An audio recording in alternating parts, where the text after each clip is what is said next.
Welcome to another episode of AI 10X, brought to you by 10 Leaves. And for those of you joining us today, we are heading into a deep dive on a document that, frankly, it forces a complete recalibration of how we understand global stability. It really does. Yeah, we're looking at some key excerpts from a text titled The Digital Vanguard, AI and National Security Strategy. And specifically, we're drilling into their analysis of autonomous defense systems. Right, which is an incredibly dense section. Exactly. So the mission for our deep dive today is to, move past the surface level buzzwords and really dissect this high stakes intersection of artificial intelligence and national security. Because we're looking at how these technologies aren't just augmenting current tactics, but they are fundamentally rewriting the entire architecture of defense strategy. That's the key right there. And joining me to cut through all this complexity is our resident expert. And I have to say, just looking over the source material today, I am really struck by the sheer velocity of this paradigm shift. I mean, the text doesn't frame this as some distant horizon. Right? No, not at all. And it's great to be here to analyze this with you and our listener. But you hit on the most critical aspect right away, which is the immediacy. Right. We are long past the era of, theoretical wargaming when it comes to algorithmic defense. The concepts detailed in the Digital Vanguard, they represent a structural rewiring of the entire decision-making ecosystem in global security. Which is huge. It is, and that requires our immediate critical thinking because we are literally talking about delegating components of human survival to silicon. Wow. Yeah, put like that, it's...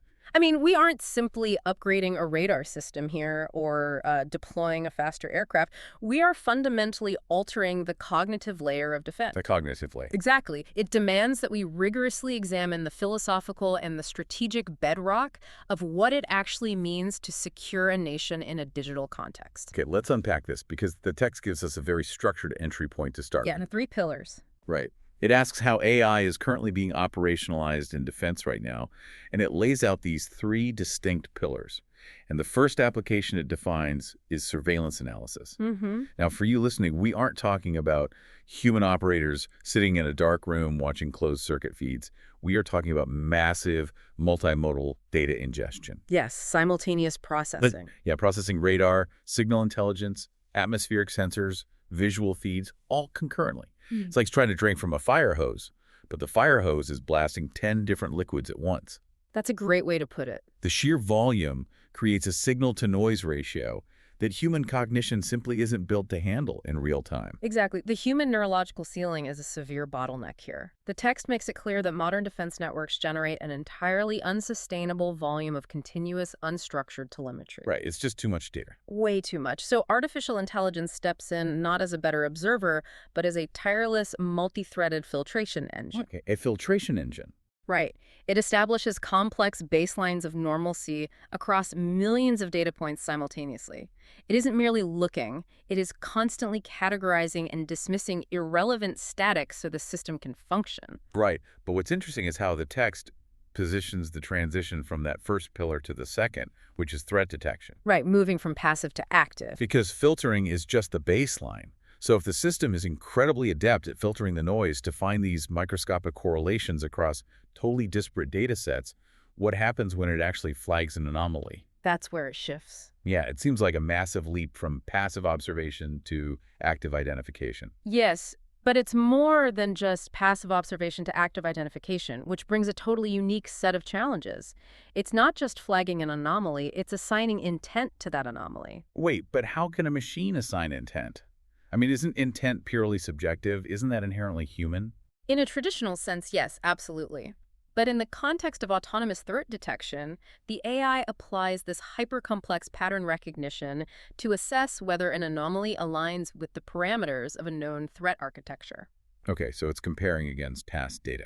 Exactly. It cross-references trajectories, behavioral signatures, and electronic emissions against vast databases of historical models. Wow.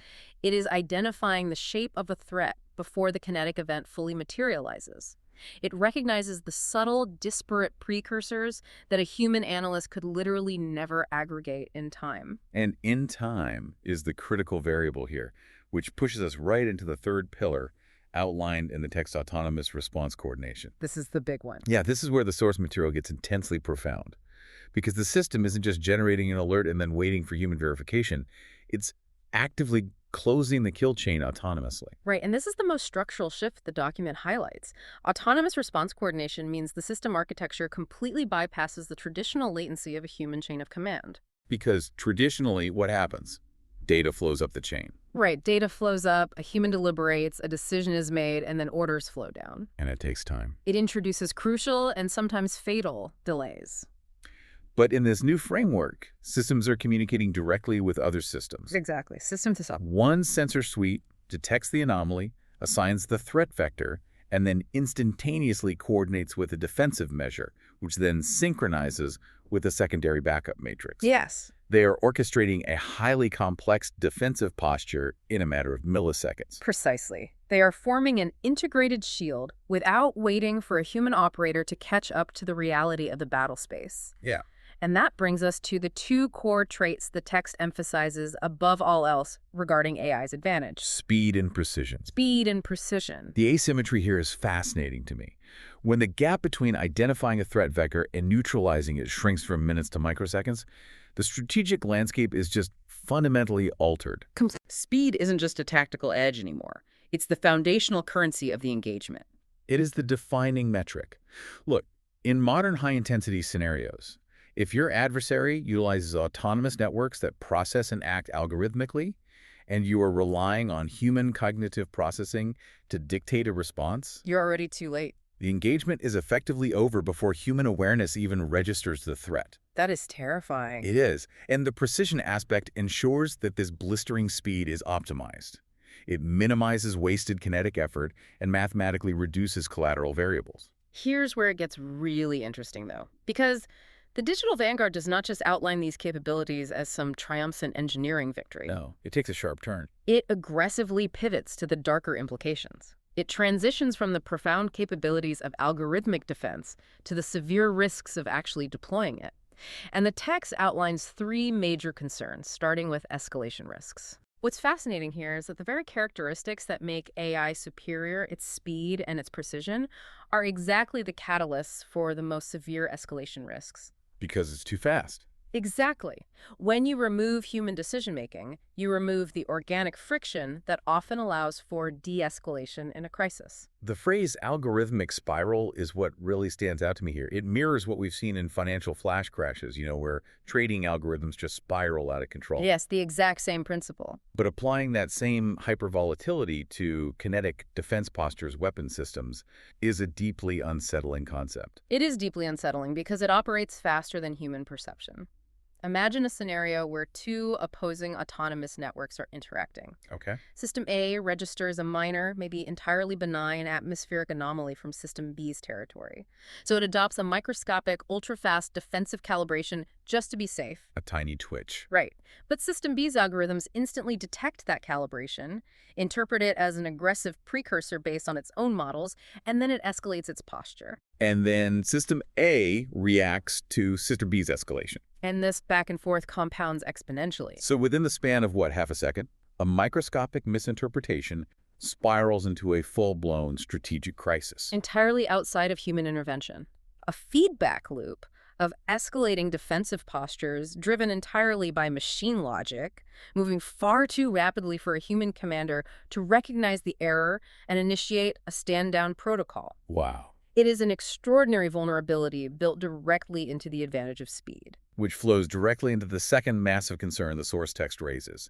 And I think this is the thorniest issue legally. Oh, yeah. Accountability. Absolutely. Let's talk about the legal architecture here for a second. Yeah. Because traditionally, military accountability is built on a very rigid vertical chain of command. It is. If an error occurs, there is a human who authorized the action, or a human who executed it improperly. There's always a clear locus of moral and legal culpability. But with an autonomous defense system operating as a black box of complex neural networks, making split-second targeting or defensive decisions, if a catastrophic error happens, where does the blame actually sit? That is the million-dollar question. Because you can't exactly court-martial an algorithm. No, you cannot court-martial math. And this blurring of accountability threatens the foundational legal frameworks of international security. Right. The text raises this core dilemma. Do you assign culpability to the battlefield commander who deployed the system? even if it is physically impossible for them to comprehend the millions of microcalculations the system executed in that specific millisecond. That hardly seems fair or practical. Or do you look backward? Do you blame the software engineers who wrote the base architecture years prior? Right. But even then, if it's a machine learning model, the system has evolved its own associative pathways since it was originally coded. It's basically a different brain now. Exactly. Often the creators themselves cannot forensically explain why the neural network made a specific connection at a specific moment. That temporal disconnect is exactly the problem. The coder created the potential. The machine learned in the interim, and the commander deployed it in the present. Yes.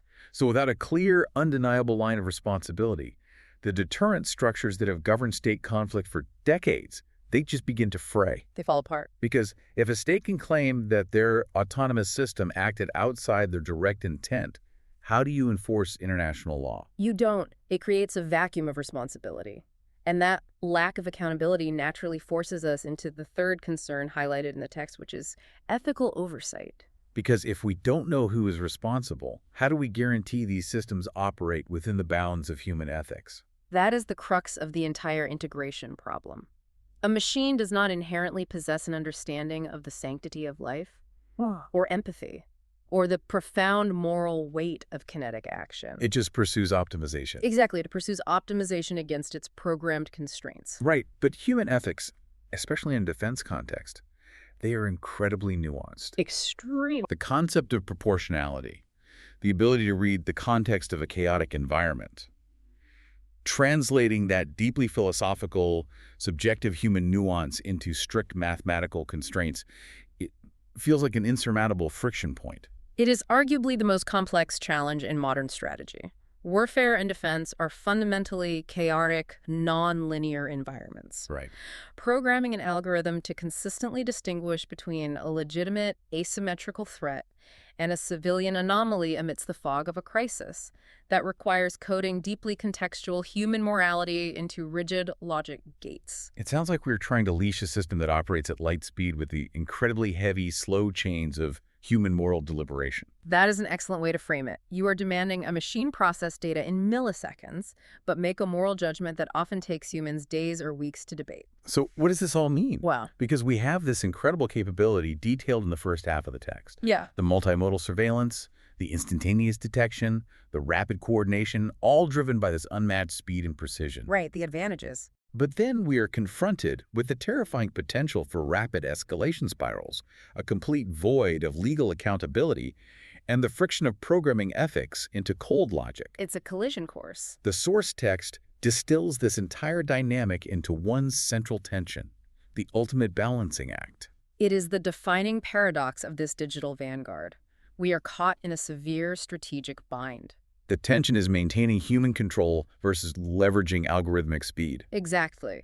If a strategy leans entirely into the autonomous AI, fully unleashing that speed and precision, it theoretically maximizes defensive capability. Sure. But it demands the complete surrender of human control. It invites the algorithmic flash crashes we discussed, and it abdicates all ethical responsibility to an optimization function. You field a system that is incredibly lethal, but entirely untethered from human values. Precisely. I see that, however, if we swing the pendulum back the other way.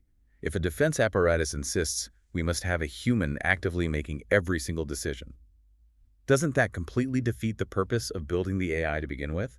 It neutralizes the primary advantage, yes.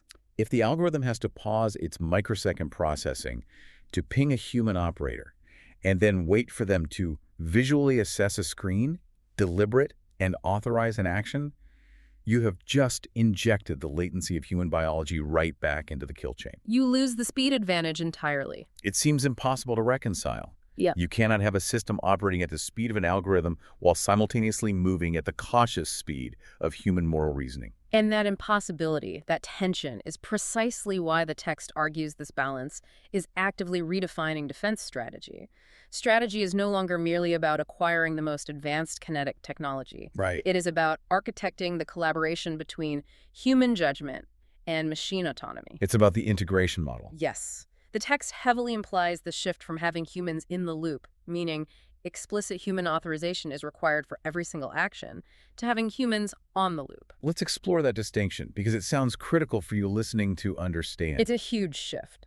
On the loop means the system acts autonomously, but a human monitors the broader posture and retains a veto power. Right, supervisory control.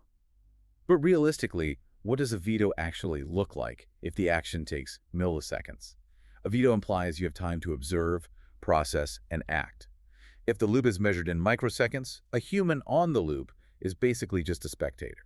That is the exact vulnerability critics point to. Even on-the-loop architectures might rely on a human reaction time that is simply too slow to exercise a veto during a rapid algorithmic escalation. You wouldn't even have time to blink. The system might execute a defensive response before the human monitor even registers the anomaly on their dashboard. So we are essentially trying to harness lightning, but we are insisting on keeping it in a glass jar that we hold in our hands. Exactly. We demand the lighting for its immense power, but we are terrified of its unpredictability. The strategic community is currently wrestling with defining the thickness of that glass jar. What are the fail-safes? What are the hard-coded limitations? Can we even develop an AI sophisticated enough to understand its own limitations?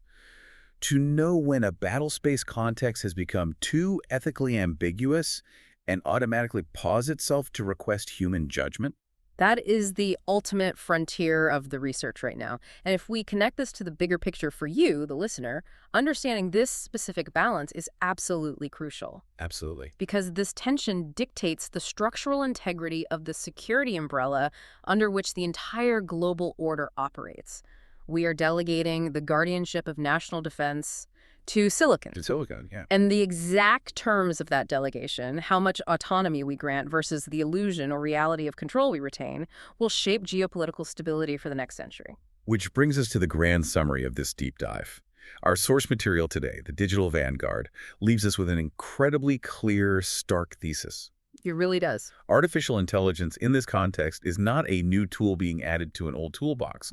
It is not just a more efficient way to execute traditional tactics. It is fundamentally redefining modern defense strategy from the ground up. Total paradigm shift. The core pillars of surveillance, detection, and coordination are completely transformed by algorithmic speed and precision.